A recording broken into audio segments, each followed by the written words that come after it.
I got hair transplants. Look how quiet the room got. And now everyone is looking at my forehead.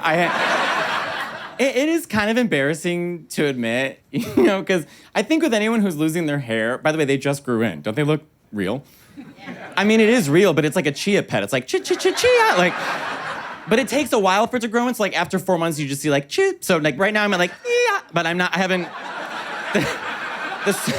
the song's not done yet. So I was losing my hair, and anyone who's losing their hair knows it's kind of denial, like 10 years of denial. I'm just like, another bad haircut. It's so crazy. And I would do a lot to cover it up. I mean, it was getting really bad. I would have to grow my hair really long, and then I would straighten it. I would put Topic spray. You guys know what Topic spray is? Look at this room. Of course you do. Okay, so you know what I'm talking about. I put Topic spray, and basically when I get it into the shape a sculpture Michelangelo would blush at, then there's certain rules you have to follow. If it's a windy day, you don't leave the house. You just look out the window like, well, I'm sick today. The pool, that's a big one. Never putting your head under the water. Just sort of floating around.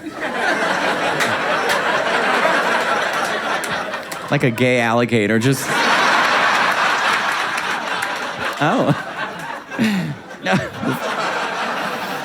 You guys look like you're having fun. Bed, that's another one. But I'll get into bed with a guy, and they try and touch my hair. I'm like, yeah. So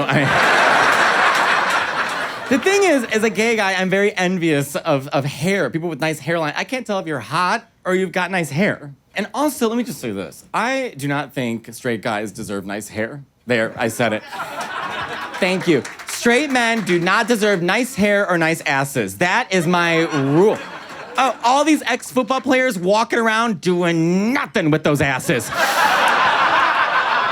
I'll talk to my girlfriends. I'm like, do you like guys with nice butts? Like, we love big butts. I'm like, okay, but why? Because we can grab onto it during sex. Like, that's like ordering pasta to smell it.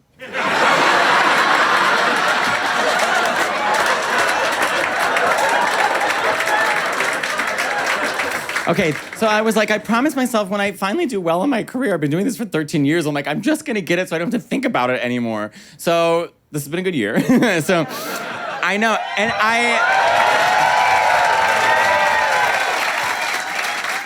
I decided, I was like, you know what, I'm gonna do it here in New York. I don't wanna go to Turkey. I just can't, I just seen all those pictures of those guys, hundreds of guys with their heads wrapped swollen like they're the alien from Mars Attacks. Like, I don't need to be going through customs and they're like, what did you bring back? Like, I wanna be ugly at home. So I found a really good doctor. Just as a PSA, if you are thinking about getting it done, you should meet with more than one doctor. So I met with a bunch of doctors, and I really liked one. So we had our consultation a year ago, April of 2022. And, he was nice. It was very thorough, showing me what he's gonna do. He asked a lot of lineage questions. His first question to me was, who else in your family is balding? And I said, no one. He's like, really? I'm like, yeah, my older brother, full head of hair. My dad, full head of hair. He goes, what about your mom's dad, your grandpa? And I said, without missing a beat, I go, my grandpa is a Mexican with a 1-inch forehead.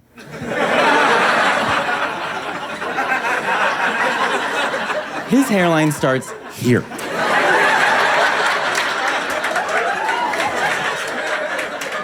He asked me a question that I didn't understand at first. He said, what kind of hairline do you want?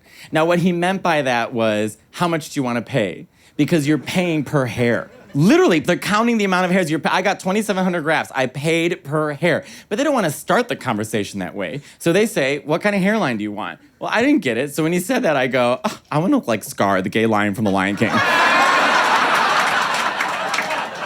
Yeah. Scar is gay, right? We agree on Scar being gay.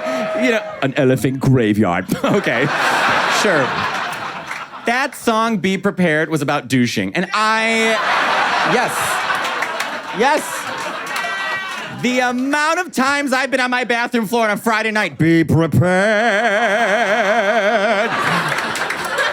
Remember those hyenas? They even walked a little differently afterwards. Do you remember that? The lions must have been so confused. They're like, oh my God, the hyenas are here to kill us. They're like, we're here for anal. We have a gay leader. So we decided we were gonna do the surgery August 29th. So end of August, beginning of September, you have to take 2 weeks off. And leading up to the surgery, I mean, it's a pretty big deal. You have to get a lot of blood work. They have to check everything. You can't have anything that thins the blood. So no ibuprofen, no fish oil pills, because it's a 10-hour surgery. I know. And they say, we're not gonna put you under. We're gonna give you just enough meds so that you're kind of like in and out. So I show up and they tell you not to eat breakfast. So they give me the meds right away. Actually, let me know if you think this is a lot. They gave me 2 Valium and an Ambien. Okay, that is a lot. I know. I think that they had a conversation beforehand. They were like, well, he's a New York gay, so we better...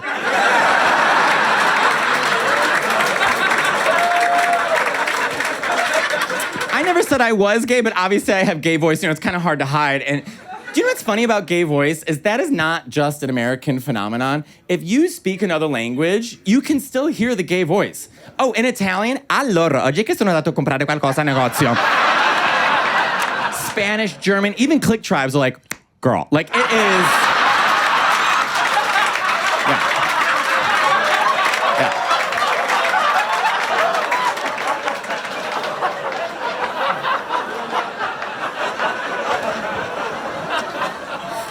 I'm gonna get canceled. Whatever, I'm not even on TV, it's fine. But here's the thing, they gave me the meds. You guys, I don't do drugs, I barely drink. I have no drug tolerance. They could have given me a Tylenol PM, I would have been out. They could have given me a Flintstone vitamin, I would have been like, woo! Like, just... They gave me those meds. I was, 20 minutes later, the last thing I remember is my doctor was drawing on my hairline, and I said, I think the younger actress in House of Dragon is better. I did not wake, that's true, I did not wake up once for 10 hours. You guys, I slept the whole time, and I was like, okay, they must have had a lunch break or something. Like, just eating a Caesar salad over my dead body, like... This queen can't hold her liquor. Like, I just was... I woke up 10 hours later. I was like, No, what a dumb reference. When I woke up, they were wrapping my head. It was really blurry. And the nurses kept saying, they're like, Matteo, keep your head straight. I'm like, I'm trying to. So as they're getting ready, to send you home, you have to have an emergency contact there to pick you up. And even though it's in New York, I'm just gonna take an Uber home. They're like, no, someone has to be. It's like a whole thing, right? So all my family's in Chicago. So my emergency contact was my best friend, Nick. And yes, if you don't know Nick, we went to the Olive Garden together. Okay, so... You should watch it. Okay, so Nick was there to pick me up, and it was very obvious who was there to pick me up because it was the only man in the lobby with a purse and and hair. So